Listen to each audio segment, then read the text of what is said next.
Hi there, my name is John Stevens, pastor of Zion Lutheran Church in Oregon City, Oregon, and we're part of the ELCA, and welcome to Dollar Store Children's Sermons, where we take a look at the lectionary text, time to an item from the Dollar Tree.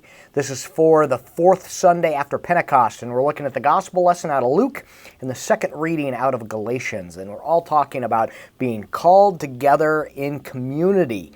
And so a couple of items that I'm looking at using. One is some fake fruit. I used this last week, one possibility, so you could possibly use this again. And the idea is being this bowl of fruit that we're called together and makes such a wonderful image. You could also use a bouquet of flowers if you want. There's the great song, A Dazzling Bouquet of Flowers. We're a church that everybody's welcome. I know that's true because God let me through the door. Just a wonderful image of God's, this bouquet, dazzling bouquet of flowers. So in the gospel lesson, the 70 get sent out, and when the 70 come back, and this idea that they go into people's houses and they're welcomed and they're not, but they're doing this all together. There's this idea of ministry together. When you're being welcomed into this home.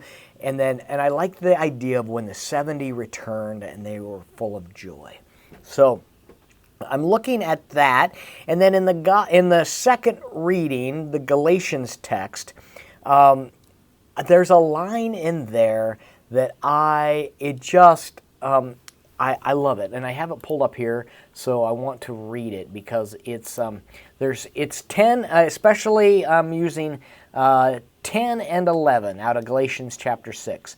So then, whenever we have the opportunity, let us work for the good of all, and especially for those of the family of faith. So, calling in there about this idea that let us work for the good of all, that we're called together as community. I'm stressing that point about being community and being together in faith.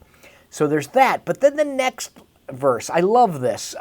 See what large letters I make when I'm writing in my own hand. I just love that. Oh, such a wonderful image. I mean, we think that Paul's been dictating this letter, been telling someone maybe on the other side of the prison guard or other side of the cell, or something. The effect that Paul's been dictating it, and then now Paul writes something in his own hand. And I love that. See what large letters I make when I write this.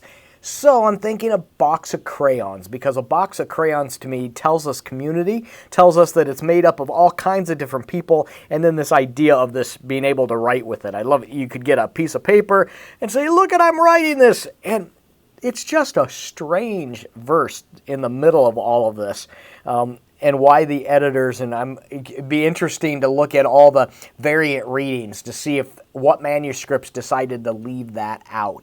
Because you could see as they found maybe early, the earliest manuscripts probably had it, which is why we have it in here. And then I wouldn't be surprised if later manuscripts dropped it in the Greek. I don't know. I'm not looking. I find it interesting, curious what large letters I make. So all of this is about being a community, being called together and being called for helping the world for the bettering of the gospel and how we've been called through Christ. So I hope some of this can be a springboard for your own thinking. And as always, thanks for stopping by. Thank you for helping this place be a community of faith and for being part of this journey. I hope you have a fantastic week.